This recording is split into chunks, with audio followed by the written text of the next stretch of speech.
Ada seorang pemuda yang dibaluti oleh bermacam-macam permasalahan hidup. Ia ingin mendapatkan solusi untuk menghadapi masalah tersebut. Akhirnya, pemuda ini mendatangi seorang ulama untuk mencari solusi dari segala masalah yang ia hadapi. Dengan wajah yang kusut, ia datangi seorang ulama. Ia ceritakan segala masalah yang ia alami.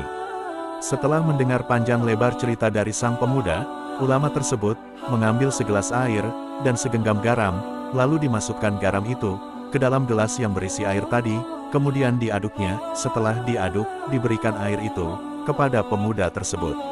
"Silakan diminum airnya anak muda," ungkap ulama tersebut. Setelah pemuda itu meminum air tadi, lalu ulama tersebut bertanya, "Bagaimana rasanya anak muda?" "Asin tuan, tidak enak rasanya," jawab pemuda itu. Lalu ulama tersebut mengambil segenggam garam lagi dan diajaknya pemuda itu ke suatu telaga.